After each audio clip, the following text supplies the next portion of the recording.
Good morning बच्चों, मैं श्रीमती ममता श्रीवास्तव, बालक स्कूल हायर सेकेंडरी चारामा से। आज हम 12वीं कक्षा की रसायन का प्रथम अध्याय शुरू करेंगे, जिसके अंतर्गत हमें पढ़ना है परमाणु संरचना एवं रासायनिक आबंधन या atomic structure and chemical bonding.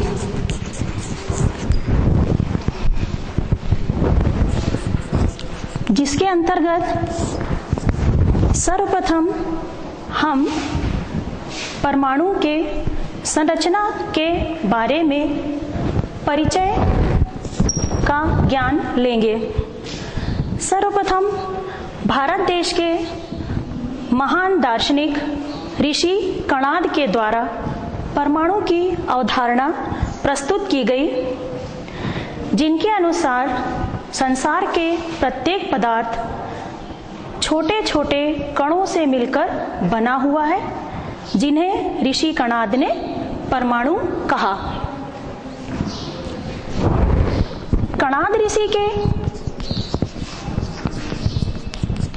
2500 वर्षों के बाद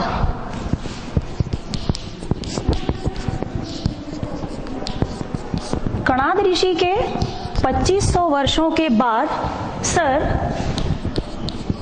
जॉन डॉल्टन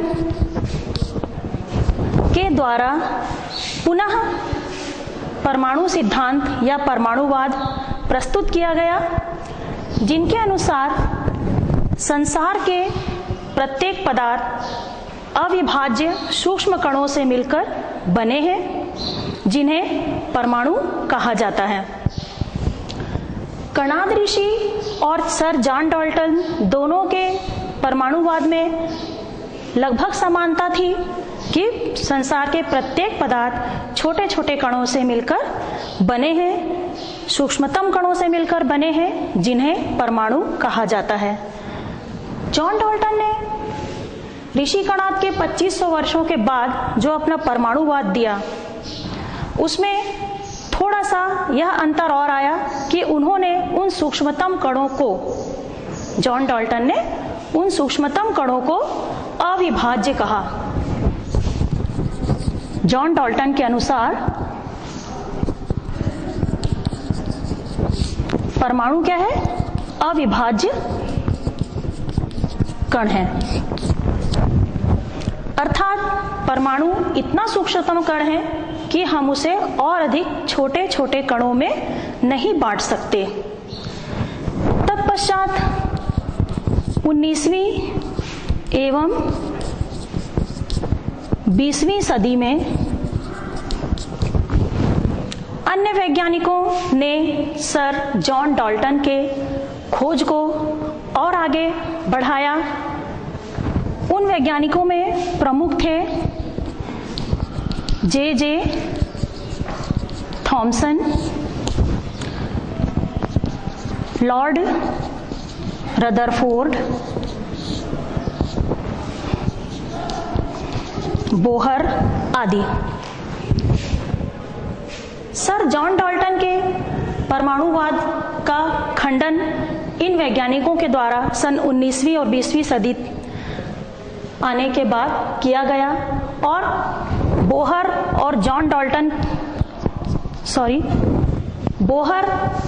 और रदरफोर्ड के परमाणुवाद के अनुसार बोहर एवं रदरफोर्ड के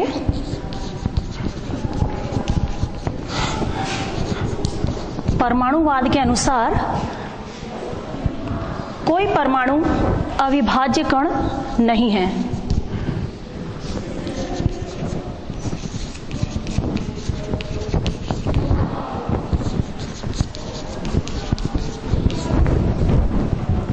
बोहर एवं रदरफोर्ड के अनुसार परमाणु इलेक्ट्रॉन, प्रोटॉन, न्यूट्रॉन एवं अन्य छोटे छोटे नाभिकीय कणों से मिलकर बना है।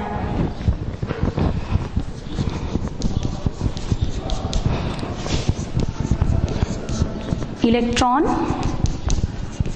प्रोटॉन, न्यूट्रॉन एवं अन्य सूक्ष्म नाभिकीय कणों से मिलकर परमाणु का निर्माण हुआ है। इन सभी परमाणुवाद का अध्ययन करने के बाद बोहर एवं रदरफोर्ड के अनुसार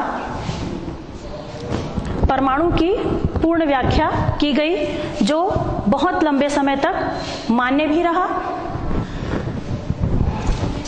अंत में बोहर के परमाणुवाद बोहर का परमाणुवाद स्पेक्ट्रम गुणों की व्याख्या करने में असफल रहा।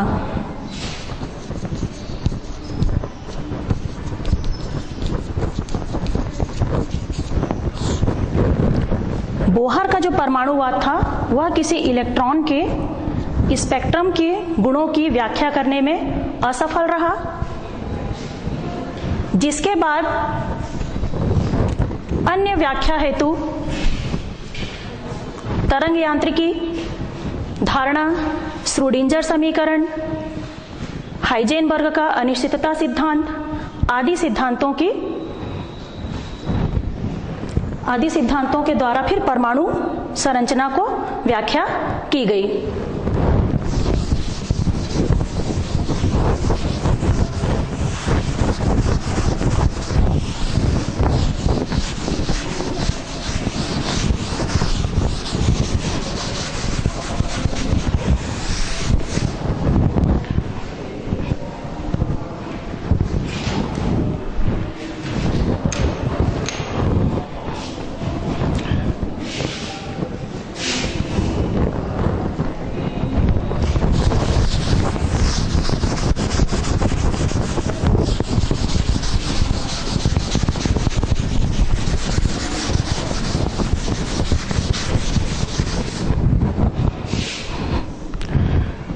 बच्चों, अभी हमने परमाणु संरचना के बारे में बोहर का सिद्धांत, सर जॉन डाल्टन का परमाणु सिद्धांत एवं रदरफोर्ड सिद्धांत सभी के अनुसार परमाणु संरचना का परिचय हमने प्राप्त किया। तो जैसा कि हमने बताया कि बोहर परमाणुवाद परमाणु के इलेक्ट्रॉन्स की स्पेक्ट्रमी गुणों की व्याख्या करने में असफल रहा, जिसके कारण अन्य अवधारणाओं की आवश्यकता महसूस की गई और उसके बाद पुनः जो वाद प्रस्तुत किए गए वे थे इलेक्ट्रॉन की द्वैती प्रकृति,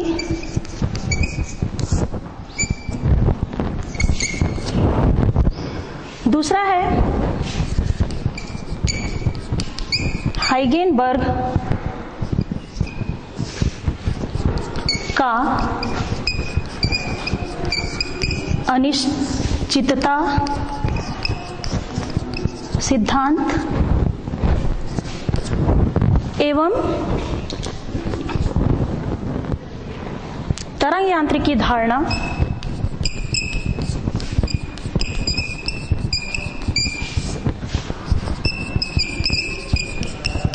एवं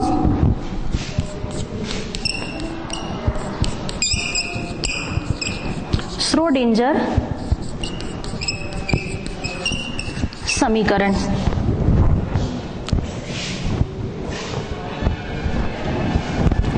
इलेक्ट्रॉनों के स्पेक्ट्रमी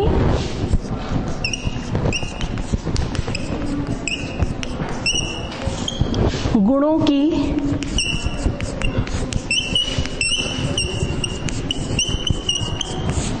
व्याख्या हेतु जो बाद में अवधारणाएं प्रस्तुत की गई, वह अवधारणाएं थी इलेक्ट्रॉन की द्वैती प्रकृति, हाइजेनबर्ग का अनिश्चितता का सिद्धांत, तीसरा है तरंग यांत्रिकी अवधारणा एवं चौथा है श्रोडिंजर समीकरण।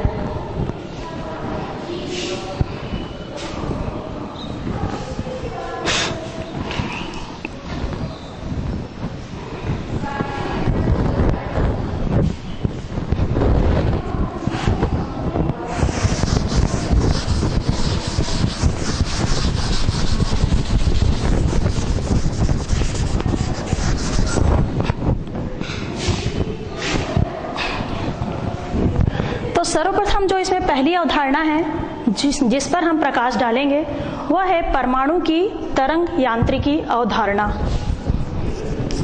परमाणु की तरंग यांत्रिकी धारणा।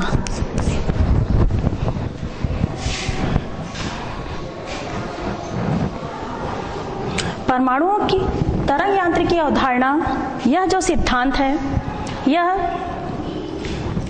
ऑस्ट्रियन वैज्ञानिक, यह अवधारणा ऑस्ट्रियन वैज्ञानिक इरविन श्रोडिंजर द्वारा सन 1924 में प्रस्तुत किया गया और इस अवधारणा हेतु सन 1924 में ऑस्ट्रियन वैज्ञानिक इरविन श्रोडिंजर को नोबेल पुरस्कार भी प्रदान किया गया। इस अवधारणा का हल श्रोडिंजर समीकरण के द्वारा निकाला जाता है।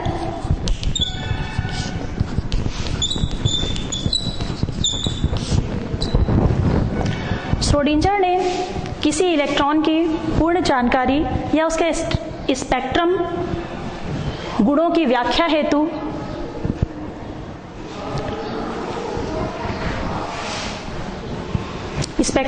व्याख्या हेतु श्रोडिंजर ने अपना एक समीकरण प्रस्तुत किया। यह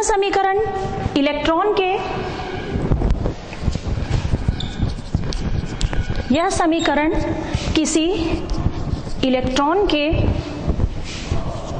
द्रव्यमान जिसे m से प्रदर्शित किया जाता है, इलेक्ट्रॉन की कुल ऊर्जा,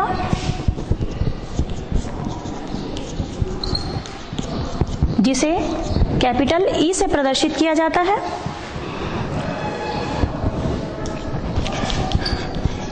किसी इलेक्ट्रॉन की स्थितिज ऊर्जा जिसे कैपिटल V से प्रदर्शित किया जाता है, एवं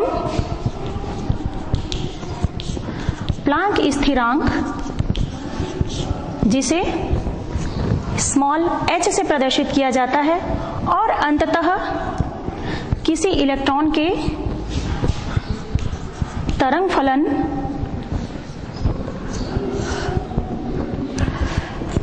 जिसे साई से प्रदर्शित किया जाता है, जहां साई एक ग्रीक शब्द है जो तरंग फलन के लिए सांकेतिक रूप से इस्तेमाल किया जाता है। श्रोडिंजर का समीकरण इलेक्ट्रॉन के निम्न गुणों के बीच में संबंध दर्शाता है।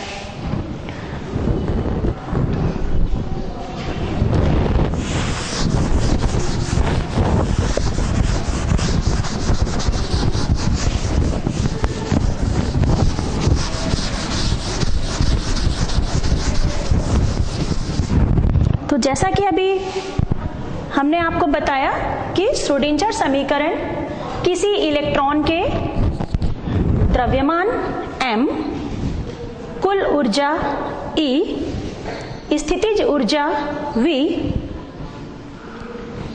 प्लांक स्थिरांक h एवं तरंग फलन साई के मध्य संबंध बताता है।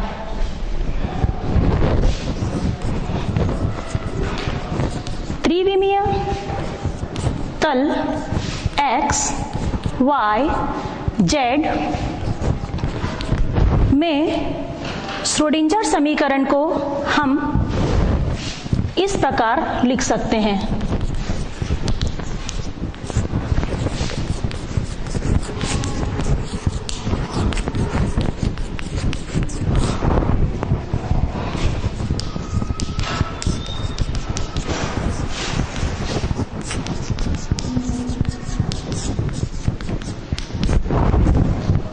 त्रिविमीय तल x, y, z अर्थात तीन तल x, y, z इस प्रकार से लिया जाता है और इन त्रिविमीय तल में किसी इलेक्ट्रॉन के द्रव्यमान, कुल ऊर्जा, स्थितिज ऊर्जा, प्लांक स्थिरांक एवं तरंग फलन को के बीच संबंध दर्शाने वाला समीकरण श्रोडिंगर समीकरण हम किस प्रकार लिख सकते हैं। यह एक संकेत है Greek del square psi upon del x square, यह एक्स अक्ष के लिए है, plus del square psi upon del y square, यह वाई तल के लिए है, plus del square psi del z square, यह जेड अक्ष के लिए है या जेड तल के लिए है,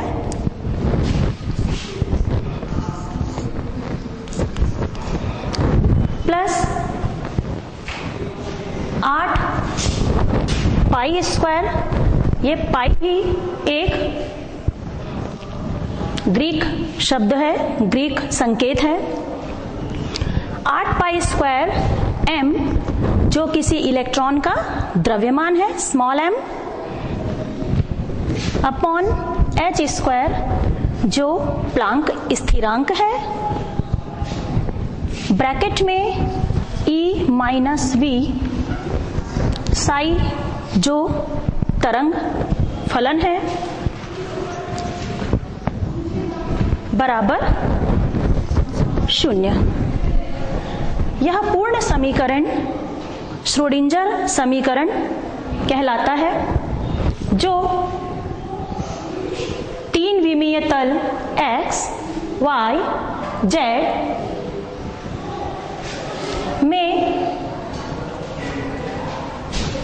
इलेक्ट्रॉन के द्रव्यमान, कुल ऊर्जा, स्थितिज ऊर्जा एवं तरंग फलन साई के मध्य संबंध दर्शाता है। यह समीकरण श्रोडिंगर समीकरण कहलाता है। यस?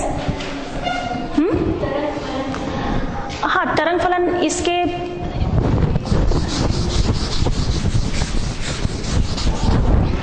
ठीक है, मैं तरंग फलन आपको पहले स्पष्ट कर देती हूँ। श्रोडिंगर ने जो अपना समीकरण बताया, प्रस्तुत किया, किस लिए प्रस्तुत किया? क्योंकि बोहर एवं रदरफोर्ड के परमाणुवाद के अनुसार किसी इलेक्ट्रॉन के संपूर्ण स्पेक्ट्रम गुणों की व्याख्या करना जो है संभव नहीं था। अतः श्रोडिंगर ने अपने इस समीकरण के द्वारा इलेक्ट्रॉन के समस्त स्पेक्ट्रमी गुणों की व्याख्या की। यह समीकरण, इस समीकरण का यदि अलग अलग परमाणुओं के लिए हल प्राप्त किया जाए, हाइड्रोजन परमाणु या अन्य परमाणुओं के लिए, तो जिस परमाणु के लिए जब हम हल करते हैं तो इसमें साई का जो मान आता है, यह साई ही तरंग फलन कहलाता है। श्रोडिंगर समीकरण को अलग अलग परमाणुओं के लिए हल करने के अलावा यदि हम इसे हाइड्रोजन परमाणु के लिए हल करें, हाइड्रोजन परमाणु के लिए अगर हम साई का मान हल करें तो जो हमें मान प्राप्त होता है वह मान आइगेन फलन कहलाता है। पुनः सुनिए, हाइड्रोजन परमाणु के लिए साई का हल जो है वह तरंग फलन कहलाता है। आपने पूछा भी तरंग फलन क्या है? श्रोडिंजर समीकरण का हाइड्रोजन परमाणु के लिए हल वह तरंग फलन कहलाता है, जिसे हम साई से व्यक्त करते हैं। हाइड्रोजन परमाणु के हल कुछ ग्राह्य या विशिष्ट हल होते हैं। श्रोडिंजर समीकरण को यदि हाइड्रोजन परमाणु के लिए हल किया जाए तो कुछ हल ग्राह्य या विशिष्ट हल होते हैं, जिन्हें आइगेन फलन कहा जाता है। तो आइगेन फलन क्या है? श्रोडिंजर समीकरण का हल जो ग्राह्य या विशिष्ट हल हो उसे आइगेन फलन कहा जाता है।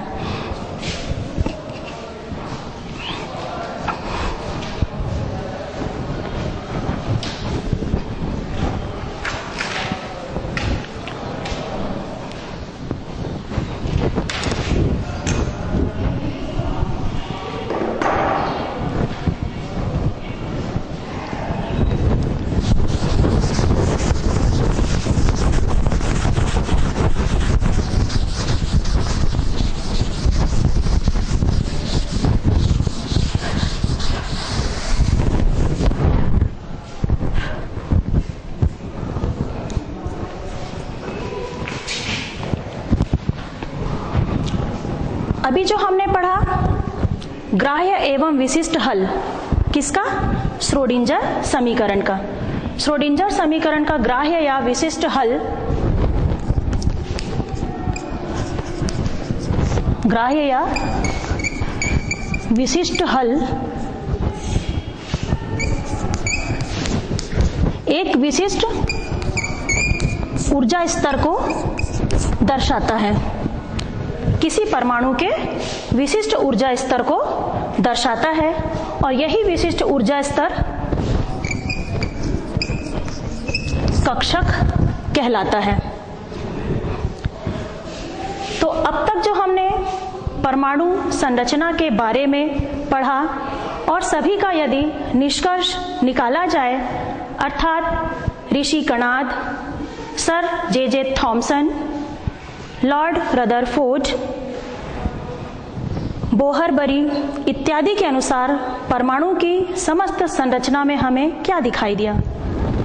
परमाणु एक सूक्ष्म कण है जो इलेक्ट्रॉन, प्रोटॉन एवं न्यूट्रॉन तथा अन्य छोटे छोटे नाभिकीय कणों से मिलकर बना है। रदरफोर्ड एवं बोहर के अनुसार परमाणु के बीच में एक केंद्र होता है। परमाणु का समस्त धनावेश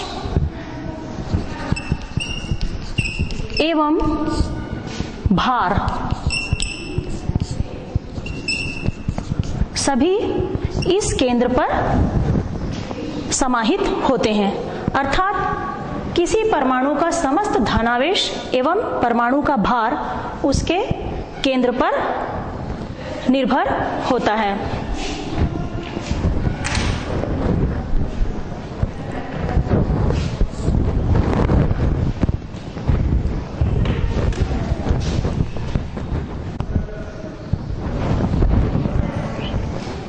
रदरफोर्ड एवं बोहर के अनुसार श्रोडिंजर समीकरण का जो ग्राह्य एवं विशिष्ट हल प्राप्त होता है वह निश्चित ऊर्जा स्तर को दर्शाता है। निश्चित ऊर्जा स्तर अर्थात किसी परमाणु के बाहर का वह पथ जहां इलेक्ट्रॉन नाभिक के चारों ओर चक्कर लगाता है, इसे ही ऊर्जा स्तर कहा जाता है। समस्त धनावेश एवं भार केंद्र पर होता है। नाभिक के बाहर जिस वृत्ताकार पथ पर इलेक्ट्रॉन चक्कर लगाते हैं उसे ही ऊर्जा स्तर कहा जाता है और इस निश्चित ऊर्जा स्तर के पाए जाने का जो स्थान होता है उसे कहा जाता है कक्षक, अर्थात इलेक्ट्रॉनों के रहने का स्थान कक्षक कहलाता है।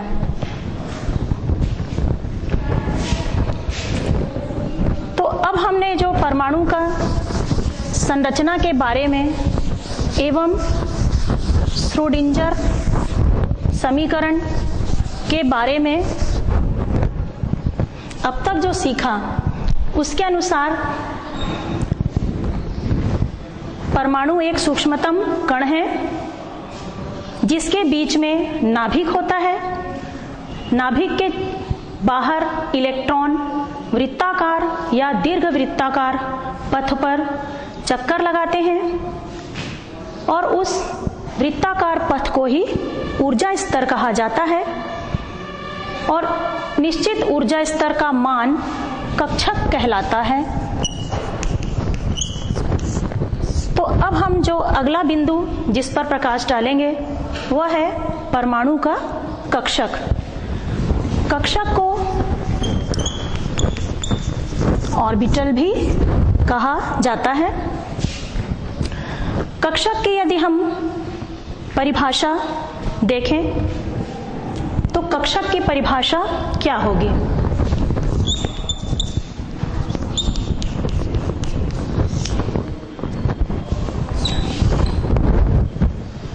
किसी परमाणु के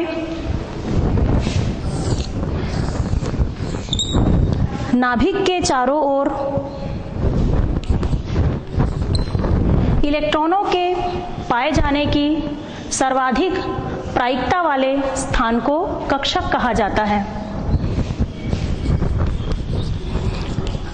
किसी परमाणु के नाभिक के बाहर या चारों ओर इलेक्ट्रॉनों के पाए जाने की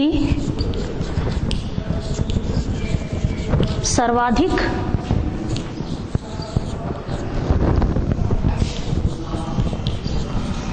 प्रायिकता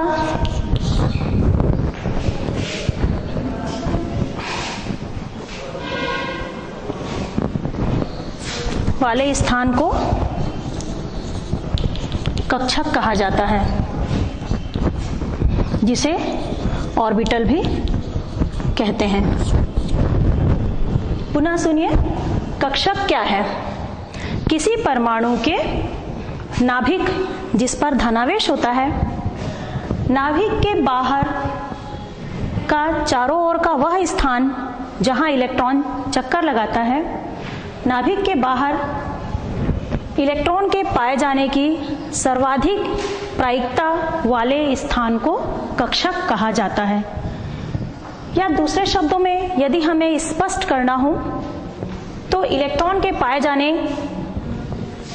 की सर्वाधिक संभावना जिस स्थान पर होगी वही स्थान परमाणु का कक्षक कहलाता है।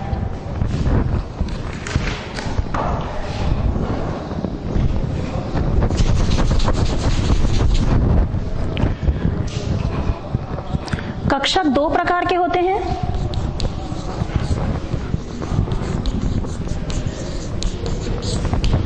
पहला होता है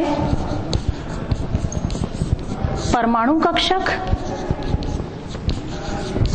एवं दूसरा है अणु कक्षक। परमाणुओं में इलेक्ट्रॉनों के पाए जाने का स्थान परमाणु कक्षक होता है एवं जब परमाणु और परमाणु मिलकर अणु बनाते हैं तो अणुओं में इलेक्ट्रॉनों के रहने का स्थान अणु कक्षक कहलाता है।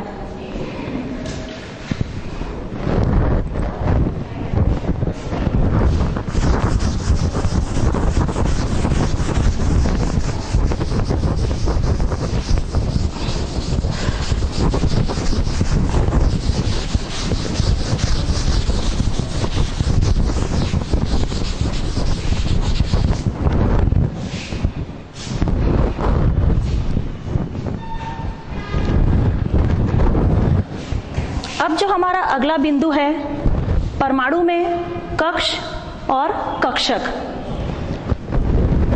इन दो शब्दों में कई बार बहुत ज़्यादा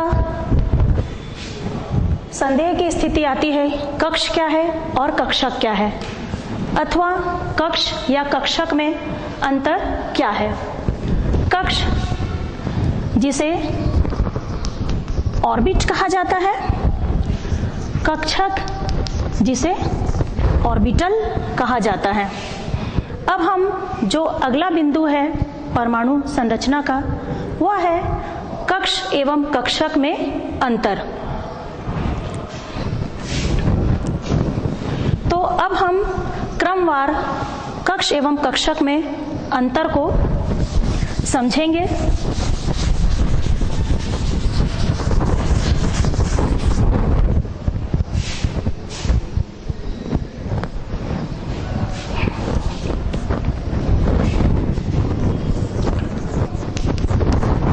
कक्ष एवं कक्षक दोनों में अंतर के लिए, तुलना के लिए पार्टीशन किया हुआ है। प्रथम बिंदु जिसमें हम कक्ष और कक्षक में अंतर स्पष्ट कर सकते हैं, कक्ष वह स्थान होता है नाभिक के चारों ओर स्पष्ट वृत्तीय पथ में जहां इलेक्ट्रॉन घूमते हैं, अर्थात इलेक्ट्रॉनों के घूमने का स्पष्ट वृत्तीय पथ। लेकिन कहाँ? नाभिक से बाहर, नाभिक के बाहर। किसी परमाणु में नाभिक के बाहर इलेक्ट्रॉनों के घूमने का स्पष्ट वृत्ताकार पथ को ही कक्ष या ऑर्बिट कहा जाता है। इसे चित्र के माध्यम से हम देखेंगे। ये किसी परमाणु का नाभिक है जिस पर धनावेश होता है, जिसके अंदर प्रोटॉन जो धनावेशित कण है और न्यूट्रॉन जो अनावेशित कण है। अनावेशित अर्थात न्यूट्रॉन पर कोई आवेश नहीं होता। इलेक्ट्रॉन इस नाभिक के बाहर जिस वृत्ताकार पथ पर चक्कर लगा रहा है, वही वृत्ताकार पथ इसका कक्ष या ऑर्बिट कहलाता है। पुनः कक्ष या ऑर्बिट क्या है? किसी परमाणु के नाभिक के बाहर इलेक्ट्रॉन जिस वृत्ताकार पथ में चक्कर लगाता है, उसी वृत्ताकार पथ को ऑर्बिट या कक्ष कहा जाता है। पुनः कक्षक। कक्षक नाभिक के बाहर इलेक्ट्रॉन के पाए जाने की सर्वाधिक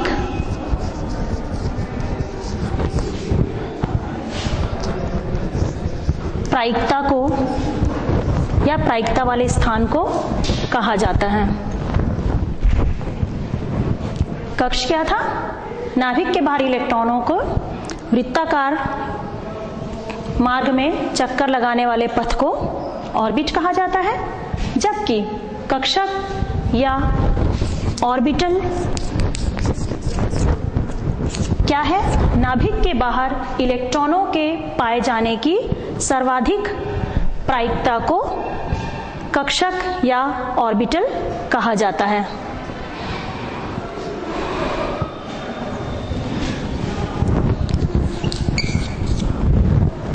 या कक्षक में जो द्वितीय अंतर है,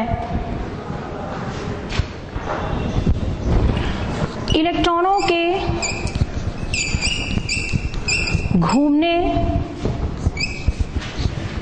का समतलीय पथ। कक्ष क्या है? इलेक्ट्रॉनों के घूमने के समतलीय पथ कक्ष कहलाता है, जबकि ऑर्बिटल इलेक्ट्रॉनों के त्रिविमीय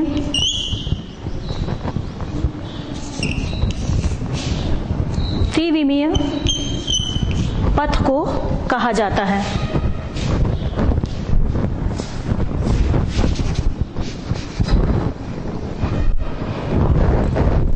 कक्ष क्या है? इलेक्ट्रॉनों के घूमने का समतलीय पथ है, जबकि कक्षक या ऑर्बिटल इलेक्ट्रॉनों के त्रिविमीय पथ को कहा जाता है।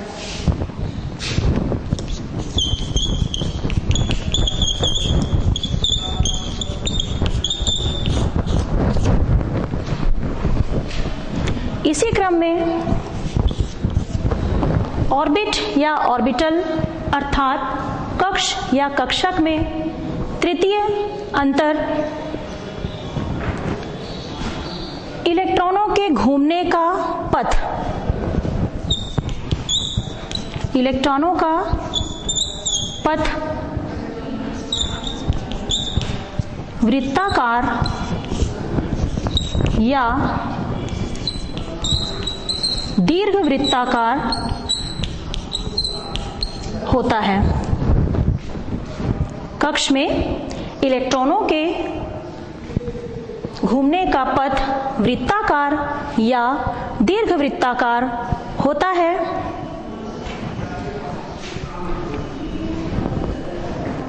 जबकि कक्षक या ऑर्बिटल में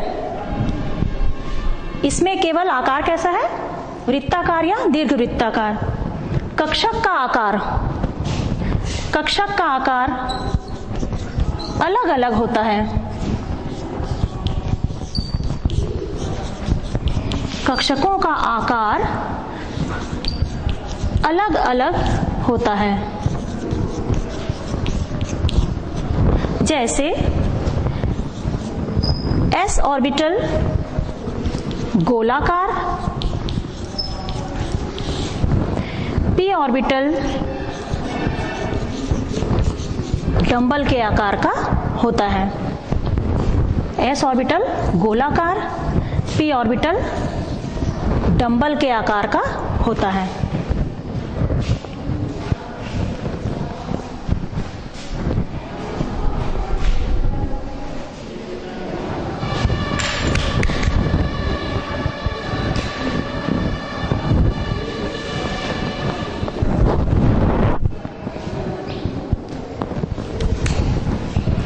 इस प्रकार हमने परमाणु में इलेक्ट्रॉनों की स्थिति को ज्ञात करने के लिए कक्ष एवं कक्षक में अंतर को समझा। इस अंतर को मैं पुनः स्पष्ट कर दूंगी। कक्ष इलेक्ट्रॉन के घूमने का स्पष्ट वृत्तीय पथ होता है जो नाभिक से बाहर होता है। कक्षक भी नाभिक के बाहर ही होता है, लेकिन नाभिक के बाहर इलेक्ट्रॉन के पाए जाने की सर्वाधिक प्रायिकता के मान को ऑर्बिटल या कक्षक कहा जाता है। द्वितीय जो अंतर है इलेक्ट्रॉन के घूमने का यह समतलीय पथ है, यह त्रिविमीय पथ है। त्रिविमीय अर्थात x, y एवं z तल। तीसरा अंतर है इलेक्ट्रॉन का पथ हमेशा वृत्ताकार या दीर्घवृत्ताकार होता है, जबकि ऑर्बिटल्स में या कक्षक में s orbital, p orbital, d orbital एवं f ऑर्बिटल्स सभी के आकार अलग अलग होते हैं। जैसे s ऑर्बिटल का आकार गोलाकार है, p ऑर्बिटल डंबल आकार का है, उसी प्रकार अन्य ऑर्बिटल्स का आकार भी अलग अलग होता है।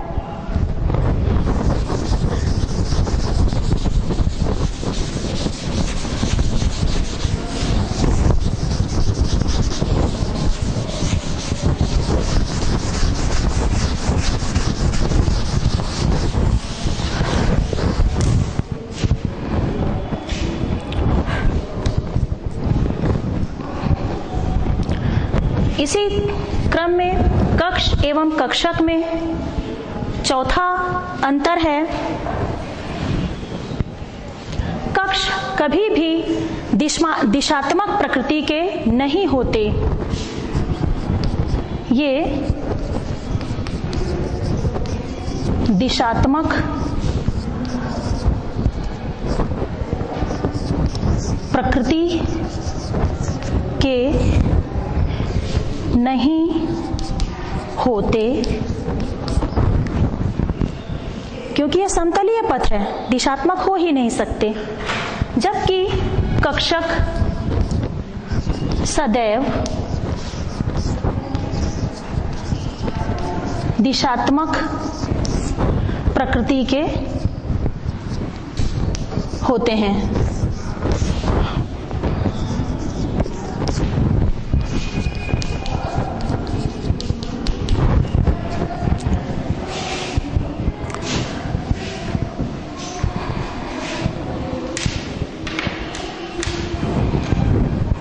जैसा कि हमने देखा कि कक्षक सदैव दिशात्मक प्रकृति के होते हैं, पर इसके पहले आपको बताया गया था एस कक्षक का आकार गोलाकार होता है, तो केवल एस ऑर्बिटल ही ऐसा कक्षक है जो दिशात्मक नहीं होता।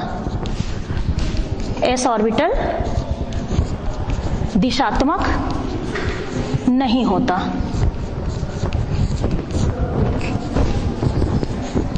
क्यों? क्योंकि उसका आकार कैसा है? गोलाकार, जो त्रिविम तल पर अर्थात x, y एवं z तल पर समान रूप से वितरित है, सभी जगह बराबर रूप से वह फैला हुआ है, इसलिए यह दिशात्मक नहीं होता। अन्य ऑर्बिटल जैसे p यह दिशात्मक होते हैं, इस तरह।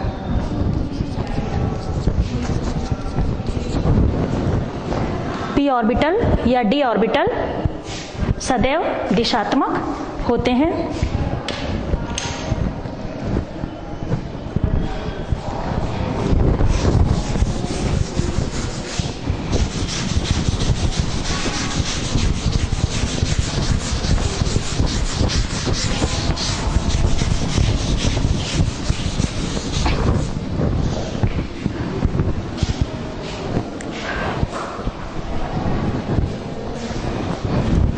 पांचवा और अंतिम अंतर कक्ष एवं कक्षक अर्थात ऑर्बिट एवं ऑर्बिटल्स में, किसी कक्ष में इलेक्ट्रॉन्स की संख्या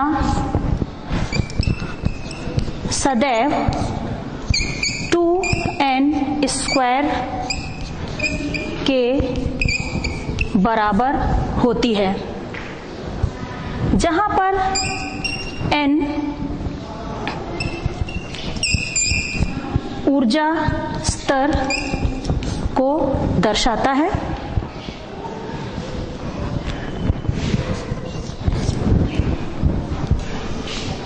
जबकि ऑर्बिटल्स में प्रत्येक ऑर्बिटल या कक्षक में इलेक्ट्रॉनों की संख्या अधिकतम 2 ही हो सकती है। 2 से ज्यादा इलेक्ट्रॉन किसी कक्षक में या ऑर्बिटल में नहीं हो सकते।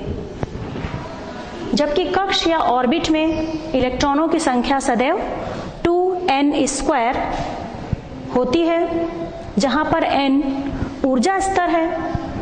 अब यहाँ यदि हम उस ऊर्जा स्तर या 2n² को और ज्यादा स्पष्ट करना चाहें तो परमाणु के नाभिक के चारों ओर जिस वृत्ताकार पथ में या जिस ऑर्बिट में या जिस कक्ष में इलेक्ट्रॉन घूम रहे हैं, चक्कर लगा रहे हैं, नाभिक के बाद का प्रथम वृत्तीय कक्ष जिसमें इलेक्ट्रॉन घूम रहा है, इसे हम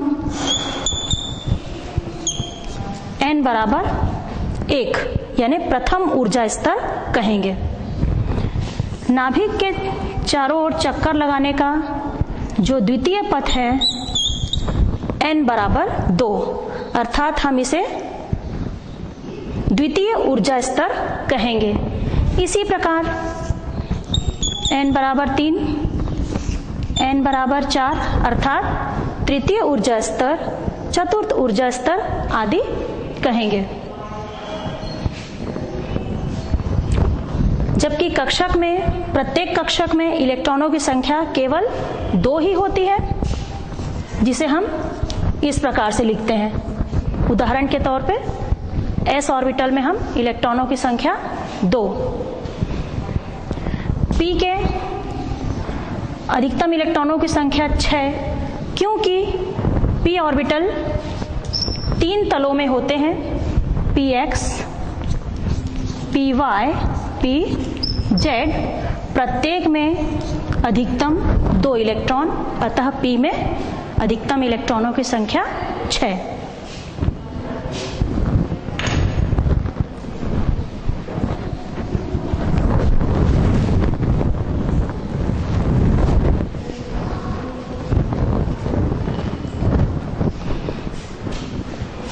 इस प्रकार हमने कक्ष एवं कक्षक के समस्त 5 अंतर को पढ़ा, जिसके अंतर्गत हमें क्या सीखने को मिला? दोनों में अंतर कि कक्ष इलेक्ट्रॉनों के चक्कर लगाने का वृत्तीय या दीर्घवृत्तीय पथ है, जबकि कक्षक या ऑर्बिटल क्या है?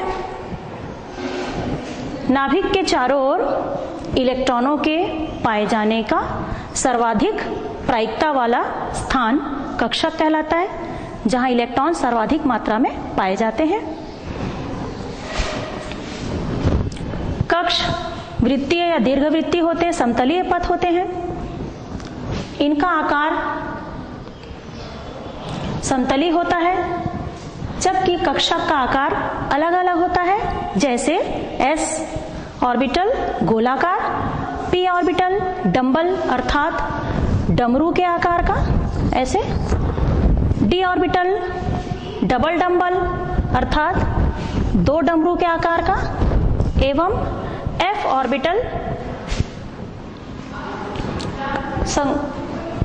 ऑर्बिटल का स्ट्रक्चर काफी कॉम्प्लेक्स या जटिल या संकुल होता है। तो आज हमने जो परमाणु संरचना के बारे में परिचय देखा, इसके अंतर्गत जो हमें सीखने को मिला समस्त परमाणु संरचना के बारे में, सर्वप्रथम कणाद ऋषि ने बताया परमाणु क्या है। पदार्थ छोटे छोटे कणों से मिलकर बना है। तत्पश्चात 2500 वर्षों के बाद जॉन डाल्टन ने परमाणु के बारे में बताया कि संसार के समस्त पदार्थ छोटे छोटे कणों से मिलकर बना है और वे कण अविभाज्य होते हैं। इन्हें और अधिक सूक्ष्म भागों में विभाजित नहीं किया जा सकता। जॉन डाल्टन के सिद्धांत को खंडन किया 20वीं एवं 19वीं शताब्दी में लॉर्ड रदरफोर्ड 1905 एवं जे थॉमसन बोहरबरी 1911। इन्होंने जॉन डाल्टन के परमाणु सिद्धांत का खंडन करके बताया कि परमाणु अविभाज्य कण नहीं है, यह इलेक्ट्रॉन, प्रोटॉन एवं न्यूट्रॉन तथा अन्य नाभिकीय सूक्ष्म कणों से मिलकर बना है। बोहर के सिद्धांत के अनुसार वह इलेक्ट्रॉन के स्पेक्ट्रमी गुणों की व्याख्या करने में असफल रहा।